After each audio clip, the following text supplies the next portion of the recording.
Welcome to the Thrive with OMU Podcast, where each week I'll chat with an amazing entrepreneur on their growth journey. They'll be sharing this with us to help and encourage us to take that bold step. Hello, everyone. You're welcome to another episode of Thrive with OMU Podcast. And today I have an amazing young lady, the Fertility Angel, Dawn Williams. Hello, Dawn. It's nice to have you today. Hello, it's so great to be here with you, and thank you for having me. Thank you. So tell us about the Fertility Angel. Yes.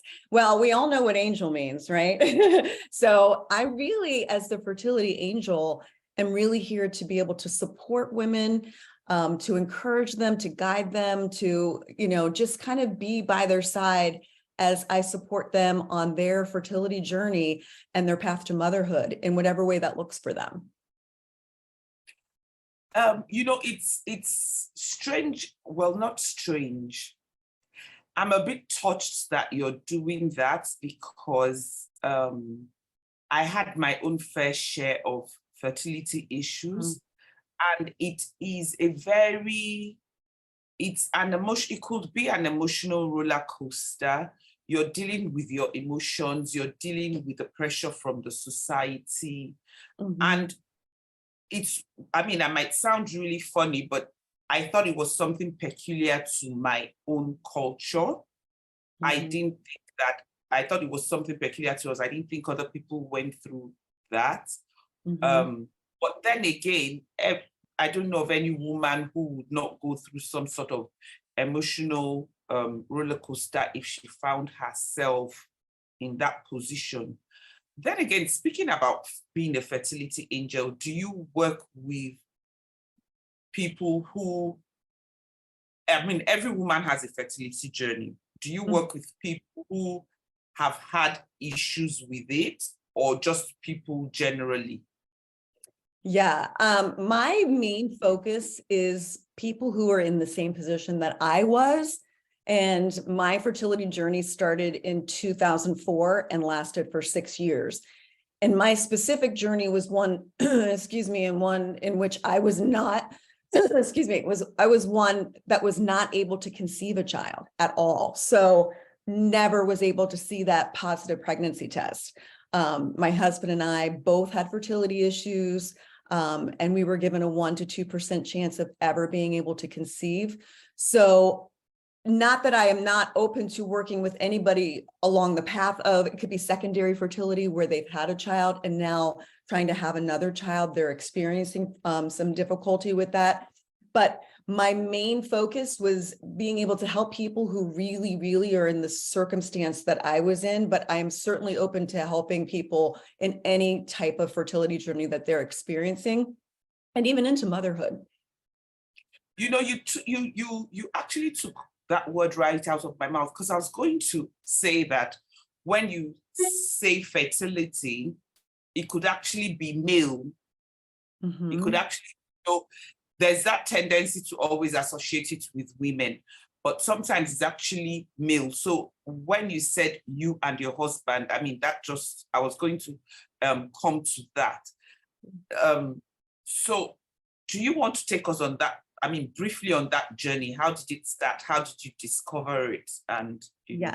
Yes. Well, very interestingly, it was a second marriage for both of us, for my husband and I. My first marriage ended after 10 years. I married him at 24 years old. And, there was infidelity. And he actually at one point basically admitted that he didn't want to have children. So at that point, when we divorced, I was already 34 years old. And now I was without a husband, and this desire to have a baby. Oh my gosh. OMU, it was planted in me, in my heart, since I was like 6 years old. This is all I ever wanted. So it was put on the back burner in the first marriage for different things he wanted to pursue. And then he eventually admitted that he didn't want them. And so thankfully, I had a lot of fear there. I was like, am I going to meet somebody? Am I ever going to be able to have a child? And God put Tom, my current husband, right in my path, and I wasn't looking, and there he was. He wasn't able to have children in his first marriage because his wife at that time had medical issues where, if she had bore a child, it could put her health at risk. So he had no children. Now he's 15 years older than I am. So when we actually got married, I'm 37 at the time, and he is 52. So we're already considered at advanced ages for, having babies. And infertility is diagnosed if you're under 35 and you have unprotected sex and you're not conceiving. If you're over 35, it's after 6 months of unprotected sex and not being able to conceive. So after 6 months, I mean, we tried from the get-go because we knew we were already behind the 8 ball with our ages. So, time to waste. So, right. So we got right in on that. And interestingly enough, I'm listening to what you had said earlier on about in your culture, and, if it was something that you just kind of felt alone with in having struggles with fertility. My mother had said to me, I said, I'm going to go get tested, Mom, and see why, it's not happening for us. And she said, well, it can't be you because we're very fertile in this family. And oh my goodness, that sounds like a typical mother here. Yes. And so when you think about, though, there's that perception that's by society, by family, and it's perpetuated. And guess what? When you find out that it's you, that really kind of sits differently in you, like, well, why is it me? Everyone else in the family is able to have babies. What's wrong with me? And it becomes this whole identity thing, and this, just way that you view yourself. And also how I think society can give that view to you as well. So I was tested, and what they found out was that I had something called high FSH, and FSH is your follicle stimulating hormone.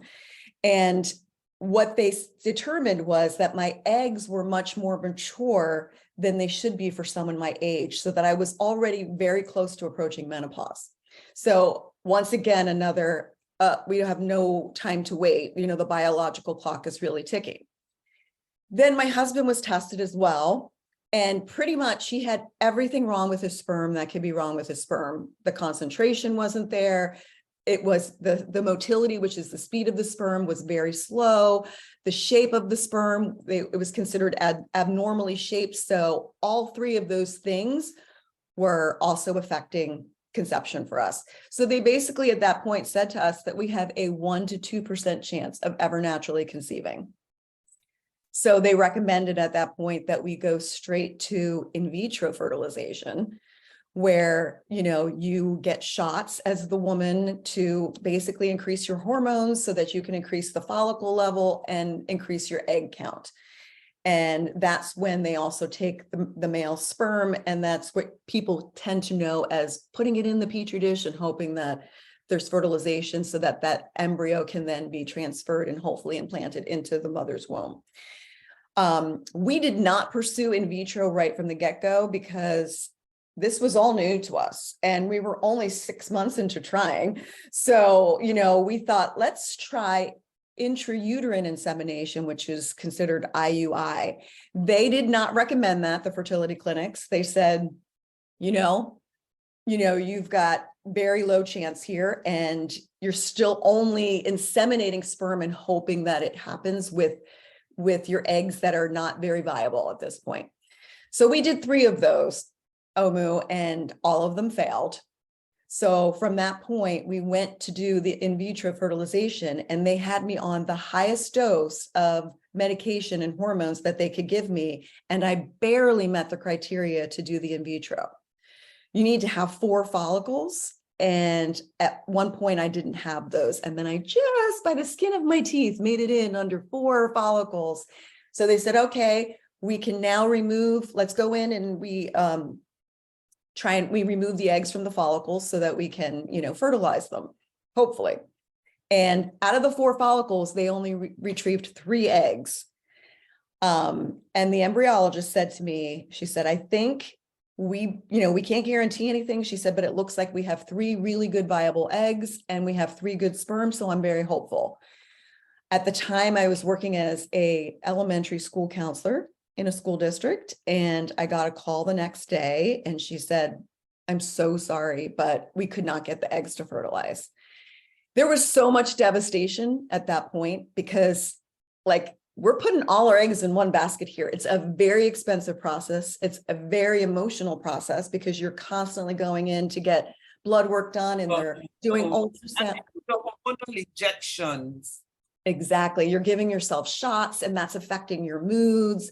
I'm running in late to work because I'm at the fertility clinic getting blood tests and ultrasounds, and they're checking my, number of follicles, the size of the follicles, and, doing blood work. So there's a lot going on there. And this is what you're resting all of your hope on. Like, this procedure is going to do it for us. And my husband was like, wow, we didn't even get out of the gate because we didn't even get a chance for the embryo to be transferred, and hopefully it would, implant and baby would be growing.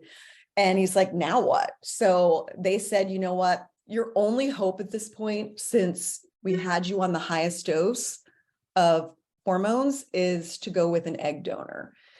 And we just were not comfortable with that. My husband and I just kind of felt like either we wanted the baby to be 100% genetically ours or nothing at all, like through adoption or something, because just, part of, like, the eggs would not be for me, but the rest would be from him. It was just very awkward for us. And that's not the case for everybody, but that was our journey. And everybody has to find their way with that. But interestingly enough, we, during that time, tried so many different things. And this is partly what I talk about in the book that I just wrote, which is called Free to Conceive. It is basically addressing all of the things that women go through to kind of maximize their chances to conceive. And I checked off the list. I mean, we did the testing to determine what's wrong. And then we found out what was wrong and we addressed it. And how did we address it? We did the IUIs, and then we did the IVF. Then we did acupuncture. Acupuncture is very well known to be able to balance hormones and decrease anxiety and do a lot of good things that can help fertility. So we both went to acupuncture to our own therapists for a whole year. We didn't have success with that. I quit my job as an elementary school counselor because I really thought maybe the stress of the job was impacting me being able to conceive as well. So 2 years after leaving that job, we still were not pregnant. Then we did something which I thought was really going to do the trick, which was being involved in a health and wellness program that was homeopathic. So we saw a naturopath who basically revamped our entire nutrition and wellness plan that we were on. And we were on, like, the best nutrition. We were on all organic foods, no sugars, no alcohol, no sweets, no caffeine, no white bread. And we were on supplements that our bodies would require to put us at the optimal level. And we were on homeopathic medications and all kinds of things for 3 years. We traveled an hour and a half back and forth a couple times a month. And this woman said, I have helped so many couples be able to conceive through this wellness program that I really think this would be the trick for you. Didn't work for us. So my whole thing with this book that I wrote was, why is it that really just the physical piece is what's considered? That was my experience. And it's experience I hear from a lot of people, and not just with infertility, with many diseases out there. We're just really considering the physical piece and not the mental, emotional, and spiritual piece. So for me, I realized after years later, the happy part of our story is that we ended up adopting, and we adopted a newborn. And, we had to name her Faith, OMU, because this was a big faith journey for 6 years. And we were able to adopt a newborn from Texas. I'm from Pennsylvania. And my husband was able to cut the umbilical cord, and she's now almost 13. So it's pretty amazing. Yes. So, but my point is that I have done so much work since those 6 years, which is now 18 years ago that I suffered with that my mission and my goal with all of the personal development that I've done, I said to myself, you know what, if I knew then what I know now, I think my whole journey of infertility would have been different. I wouldn't have been so obsessed and so tightly wound and so forced and controlling the situation to make this baby happen. And I think I also would have probably conceived if that was still in God's plan for me. But I didn't know this stuff then. And that's what I'm presenting in the book to them. It's a strategy, it's a tool, and it's an approach that I have for them that encompasses all key areas so that they are leaving no stone unturned when it comes to determining what's impacting them not being able to conceive this baby or not being able to carry a baby full term. It's the areas of emotions. It's the areas of what our mindset does. It's the areas of how we value ourselves, what our self-worth is. It's being able to surrender and know that God has the bigger plan for us and that we don't have to be in the driver's seat controlling everything all the time. It's a personal journey that they take in this book that they relate to their personal life so that they can determine what might be getting in the way, what can I do about it, what do I have control over, and how can I do this so that I restore my inner peace on this journey so that I am now in alignment with what I want to receive, which is a baby. And a baby is the most beautiful, most loving gift that we can have in our lives. But if our emotions and our mindset isn't aligned with what that love frequency is of energy, it's not going to happen, but nobody's really looking at that. They're just saying, oh, why aren't your hormones balanced? Why aren't you ovulating? Well, that's all good. And I do totally approve and agree with making sure those things are taken care of with your expert family doctors, but let's not ignore the other pieces that are probably impacting the physical part. So that's where it was. Amazing. And you do know that, I think that a lot of times we get so caught up in the whole looking for a child thing that we're actually not listening to anyone or anything else. You're right. So I'm a Christian and I did approach mine a lot from the Christian faith. So I did pray a lot. There's a book that I read so much called Supernatural Childbirth. I read it. I read it so much I could recite some of the chapters of it. But then again, I'm just wondering if I wasn't in that space, and even in the space that I was, or the space that you were, if anyone was saying any of these things to you at the time, would you honestly have listened? Yes, I do believe so, because nobody was saying this. This is what they were saying. And I'm right there with you, OMU. My faith is Christian as well.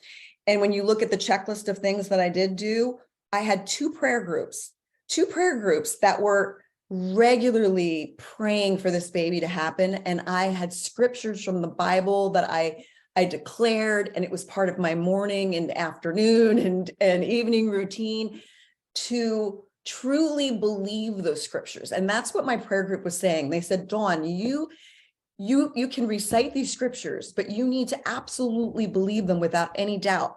And conceptually, OMU, I thought that I did, but here's the difference. My behaviors were clear evidence that I was not. Absolutely. Right. Yeah. Absolutely. So I truly believe, as much as I had a faith and I had a great relationship with God, and I knew that he planted this desire to be a mom in my heart, that I was like expecting that he would come through with his promises and deliver me this baby. But there was this fear. There was this fear in the back of my mind that maybe God's going to say no to me. Maybe he's not going to give me this baby. And because I had the fear, I then had to take control and be obsessing on the computer. What can I do to get pregnant? And what kind of thing am I missing? And that's where You're believing, and at the same time, you're taking control. So you're not giving him absolute control. My trust wasn't there. And this is what I firmly believe, Omu. I think God was watching the whole time, and he was saying, Dawn, you say you trust in me, but you're not showing me that you do. I'm waiting for you to trust me. And when I finally waited, and this is how I know what I put in this book will work for people. The way that I know is this: 4 years out of the 6-year journey, I was ready to adopt. And the reason that I was ready to adopt, and because that's a hard thing in itself, because you so want to have your biological child. And many people will say, well, you can just adopt. Well, just relax. Well, just this, but we all want that because that's just who we are, is reproducing. Like that's kind of ingrained in us. So to say you can just adopt, in your mind, you have to be at a place where, because I think when you choose to adopt, you're basically in your mind saying, well, then I've given up having my own. You have to come to that place where my mindset is, I'm ready to give to this baby that may not be biologically mine the same love that I would have had for my own. And everybody has to come to that place on their own. And I came to a place after I had a very big grief release. Like, I think I was holding in so much grief for 4 years that I had this very big grief release with a friend of mine, and she just held me, and I sobbed and I sobbed. And at that moment, Omu, I was able to say to myself, Dawn, is it more important for you to conceive your own child, or is it more important for you to be a mom? Absolutely. And that was a turning point for me, because I was like, you know what? If the reality is that I may never conceive, I don't want it to be my reality that I'll never be a mom. And I have a choice over that part. I have control over pursuing different ways to become a mother. And so I was ready to, but here's the thing, another test from God. My husband wasn't ready. He still wanted to try naturally. So my prayer group's prayer changed from, instead of let's pray for Dawn to be able to conceive, it was, let's pray for Dawn's husband Tom's heart to change towards adoption. So for 2 years, this is how I know that when we're not trusting, God has a hard time of answering our prayers when we're not fully trusting. So I did not control, I did not force my husband to change his mind. I just let it be it was 2 whole years. And I wasn't like, did you change your mind yet? Do you want to adopt yet? I really want to be a mom. I had friends of mine, Omu, that would say, aren't you going to resent your husband if he doesn't change his mind because you're not going to be able to be a mom then? And I'm like, well, I hope that won't happen. I said, but there's no way I would ever want to bring a child into this world who isn't 100% wanted and wanted by both parents.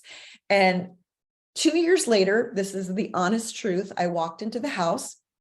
He was on his laptop computer, and I said, hey, honey, what are you doing? And he said, I'm just looking up how to adopt children from Colombia. I was like shocked, right? I was like, really? This isn't a joke, right? Like, you're serious. He said, yeah. And I said, well, what changed your mind? And he said, well, I see you around Dante. Now, Dante was my nephew, and another orchestrated synchronicity that God, made happen was when I left my job as a school counselor, it enabled me to be there for my younger sister's baby who was born, which was also tough because she was 6 years younger than I was. And I wanted to be pregnant before her, and God allowed her to have that first, but I was by her side. I supported her. And then I said, sure, I'll help watch him when you go back to work. And my husband would see me with this little guy, and he said, you have so much love to give. He said, you have to be a mom. And he said, and I want that just as much, and to be a parent now, and let's pursue adoption. So that process of adoption can be just as traumatic and filled with turmoil and, all kinds of emotion as well, because it's its own land to navigate. Yeah. But it was easy for me. My infertility journey was the most painful, tormenting time for me. But my adoption journey was easy and it flowed and it was peaceful. Because why? Because I knew that this was my path to motherhood, that I completely trusted that God knew this was my plan. And I trusted fully. So my behaviors were aligned with that belief. I didn't have to, convince my husband of anything. I didn't have to force anything. And even so, I tried with 2 different agencies, OMU, when I called them up, and they said, the first 2 were like, you guys are so much older as parents, because at that point I was 43 and my husband was 58. And they said, the birth mothers don't really like to be matched with people that are your age, because they could be your children as the birth mothers. And now their babies could be grandchildren for you. And they don't like that. And I said, okay, I could have gotten in my head again and said, oh, maybe we're not meant to adopt either. And, this isn't the plan. And see, I'm not meant to have this. But I was just like, I knew. And the third one that I called, I hit it on the head from the first statement. And I said, is this going to be a problem if with our ages, do you have a problem matching, prospective adoptive parents that are our age? And she said, absolutely not. She said, some of our birth parents really like that. She said, because you're stable in your relationship, you're stable financially, and they know that you're in it for the long haul. And she said, typically we match our adoptive parents in 9 months to a year. And wouldn't you know, OMU, we signed in December and our baby was born in September, 9 months, just like a pregnancy. So it was beautiful. It's quite emotional for me. And you pointed out so many things that kind of resonate. Top of it being prepared to adopt. So I usually say to people ask me, why? I love children. I absolutely love children. Mm-hmm. And people will say, you're so good children and you love children. Why don't you adopt? I have a son. Why don't you adopt more children? Mm-hmm. And I say to them that I will not adopt a child if I know that I will not look after that child the same way that I looked after mine or better. Mm-hmm. And they say, oh, but why? You spend so much time with children. I said, well, bringing children to my house on vacation or for a few hours is totally different from being responsible to a child 24/7. And I recognize that at this point in time in my life, I can't be a fully present mother like I was to my son. So that would be very unfair to go and adopt a child. So I quite hear you, and I'm so proud of you that you were able to, because some people look at adoption like, okay, that's the next thing to do since I can't have a child, without quite looking at whether they're mentally prepared and their spouse is mentally prepared. And so you find some children who have been adopted, and short of asking the parents, why did you adopt this child if you were not going to show love? Exactly. And you bring up such a good point, because in the first 4 years, I wasn't ready for that. I would share my fertility issues with some people that were close to me, and they'd say, well, you why don't you just adopt? And just that very statement. I can say it so flippantly, and I try to explain to people that adoption is fantastic. Having a child is fantastic. And one is not a replacement for the other. That's exactly. Two different things. Exactly. And I find that's interesting, because it's very flippantly said, like very nonchalantly, like, why don't you just adopt? One, that's not a process in itself, right? And you need to be mentally, emotionally ready for that, financially ready for that. And then, they say it like, why don't you just adopt? And I say it like, in my mind, I'm like, well, did you adopt? You had your own children, right? I mean, yes, there are many children that need homes, and you're very right, but are you adopting them? You wanted your own biological children, so I should be denied my efforts to continue to try to do that, even though you didn't have fertility issues. So it's very interesting. And I really feel like these kinds of statements that are said is very isolating to those that are struggling. And it's an isolating disease enough as it is. And thankfully it's not a terminal illness, thank goodness. It's one that just affects us in our reproductive area. But, I feel like that isolation piece, it's already a thing that we suffer with silently, because we kind of bring our own shame into it and our own expectations of what we think, our body should be able to do as women and what society places expectations on us. But then here are these comments that I think are not meant to be, hurtful to us, but they're just unaware. I think people are just unaware when they haven't gone through it, how hurtful these comments are. I mean, when I was in the school district, OMU, they would say things to me like, "Oh, Dawn, you should just go hang out in the first grade wing. They just drink the water there and get pregnant." Okay, it's so, it's almost just like, well, just go do that. They have no idea. Or they'd say comments like, "You must be having fun trying." Well, what's fun there? Yes, exactly, because they don't get it. And that's why I think the conversation around infertility, as much as it may be moved in the positive direction the tiniest little bit, it's still untapped and it's still misunderstood. And 1 in 6 couples in the United States are affected by infertility, but people are just like, I didn't know, because it's so kept quiet. I mean, I didn't realize it was that high.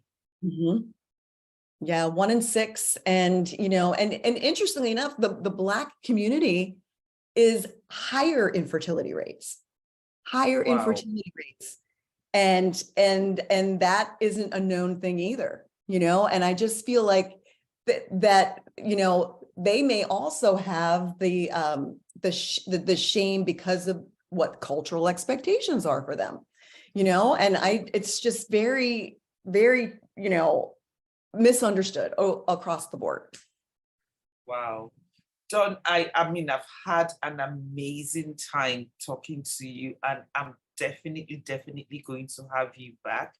And I'm excited for you. Congratulations. Thank you. And what's your book called?